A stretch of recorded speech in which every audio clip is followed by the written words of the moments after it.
Orutindoro rukachingwa mu kwezi kwa gatanu umwaka w'2024 bwanyuma yo kusisikara ecyashanyarize by'entambura hamwe na nemirimo kukira munonga abatura bakatete na isinjiro abarukweje n'usoma handogo bitu kanso ahabiro mukaga byo kwezi kwa 12 umwaka w'2024 umurimo go kuhunduze kagukwasa ba UPDF Engineering Brigade ahabwa impatene ya shilingi miliyoni 3.6 kandi umurimo ogo kuheza urutindo bagukwasa bebembezi ba kanso okushijuma umurimo gukozerwe rero na bwanyuma rubone kwigurwa mu butongore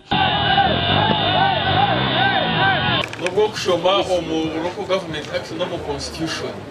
bridges in the mandate ya Ministry of Works and Transport. I want to assure you that what we have done here urubire ruriho abakuba babene mureba ubu babire nibihaho ibubaho tukatine okutabe tubasa kugaruraho tukakora repair tutihireho everything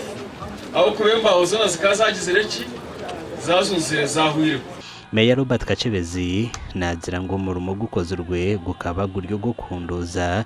bitu barinzire government na ministry by'inguto okukora urutindo ruhango esente zishagira hari miliyoni 5 ezabire zibarirwe gukora umurimo gukundoza nezakora urutindo rwa Kanye iteka rugangama. Nyenda kubamanyisa ngo government is aware ngo urutindo rwa Katete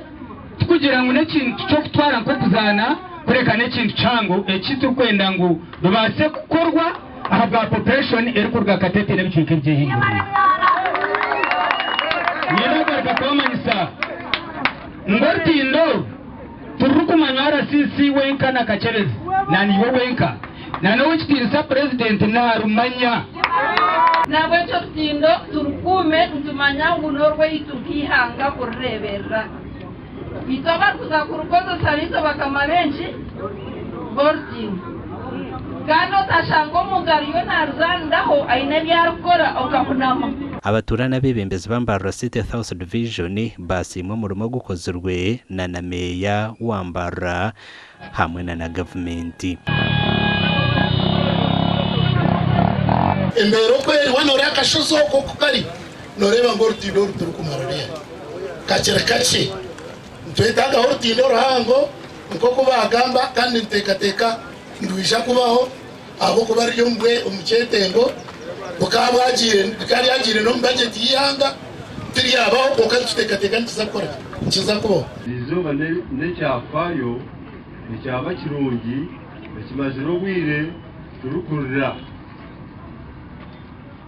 abanyakatete tubirika abine punishment amashamero kamani munonga kushonga rutindo rwitu rwikukatoza koranga burisho wetachikora rutindo ozakwera umuntu acyatiye to kuntwara rutindo